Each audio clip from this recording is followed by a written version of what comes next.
蓝忘机看了一会，终究没看出什么不对来，道：宴席在厅内。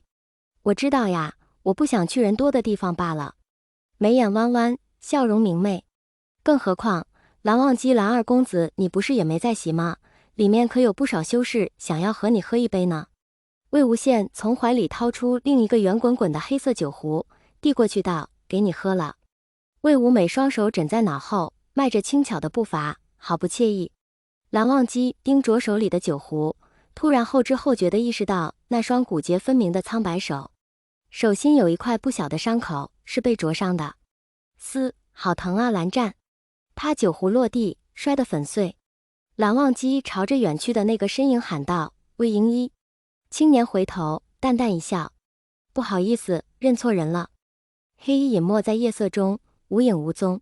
狐狸的掌心有一个伤口，是很早之前一个人类留下的，和送他笛子的是同一个人类。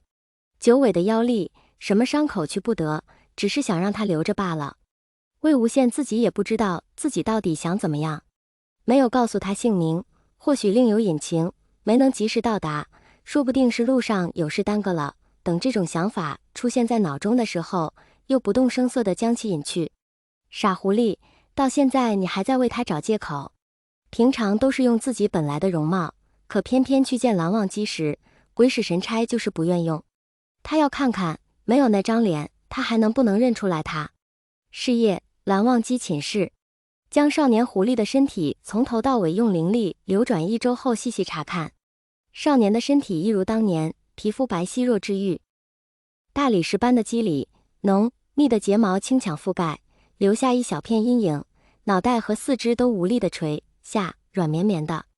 蓝忘机能做的，也仅仅就是在输灵力时握住少年的手腕，将其拥入怀中一小会儿，其他更亲密的动作他不会做，也根本不能做。心意尚未相通，且魏婴在最后关头对他究竟是恨还是理解，也无从得知。现如今，沉寂了13年的心又开始跳动。虽然容貌完全不同，妖力也比13年前大大上涨，但从那眉眼间的神态，嘴角勾起的笑意，还有那手心一模一样的疤痕，除了是他，还能是谁？至于后来对方的反应，恐怕是不愿见他的。不见也好，好歹知晓他还活着，这就够了。蓝忘机叹息一声，迷迷糊糊入睡，便又是少年那满是血痕的脸，在血海中奔跑，再被拖回，被狠狠捶打，被剥皮抽筋，被碎尸万段。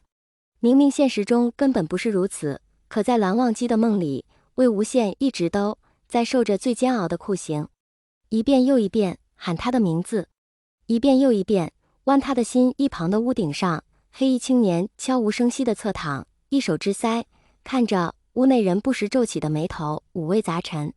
温情道：为何不进去？魏无羡耸了耸肩，无所谓道：或许是近乡情怯，谁知道呢？反正我现在不想见他。当年能够成功逃生，温情也帮了不少的忙。谁对他有恩，谁对他有仇，他向来分得清楚。温情，魏无羡。魏无羡嗯了一声，转过身来，挑笔一边眉：怎么了，姑奶奶？假装没有听到某个称呼。温情嫌弃道：不想自己日后后悔就赶紧把话说清楚，看着你们一个个这么磨叽，看得我脑子疼。两个大男人有什么话不可以好好说清楚？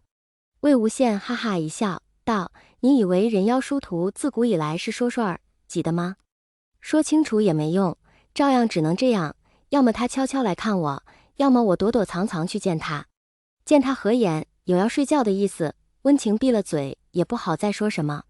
这个人在某些地方真的不是一般都执拗。待温情走后，魏无羡缓缓睁眼，抖了抖衣衫，施法入了蓝忘机的梦。梦里的场景变化莫测，一会是血海深渊，一会又是一片祥和。魏无羡系在角落里细细观看，再看到梦里的那个少年时期的自己被压着抽筋拔骨，满身血污，最后化为钝粉漫天飞舞，死无全尸。魏无羡不禁从心底暗颤，这当真是好残忍呐！哎，他仔细想了想，自己死的时候好像也没有这么惨呐。梦里的蓝忘机跪在地上一动不动，静静看了一会儿，魏无羡终究是看不下去了，捻了个法咒，摇身意变为少年的模样，径直走向蓝忘机，轻轻拍了拍他的肩膀，拍了几下都毫无反应。魏无羡心下疑惑，绕到前面去才发现臂陈几经牢牢插在了主人的心口。魏无羡在心底暗骂一声，将臂陈抽出，一掌将蓝忘机拍倒在地。蓝忘机，你不想活了吗？在梦里这么残害自己，你知不知道现实生活中也会受伤？魏无羡清晰地看着那双没有焦点的眼睛逐渐凝聚，点点星光渐亮起，还不等他反应过来，自己就被拥入了一个颤抖的怀抱。蓝忘机的下巴搁在魏无羡毛茸茸的头顶上，颤声道：魏婴，魏婴，魏婴，魏婴，你听我讲。他一连喊了4声，生怕魏无羡就这样走了，手臂更加用力，把魏无羡咕的呲了一声。羡下也只能顺着他的意思走。魏无羡软声道：好好好，我听着。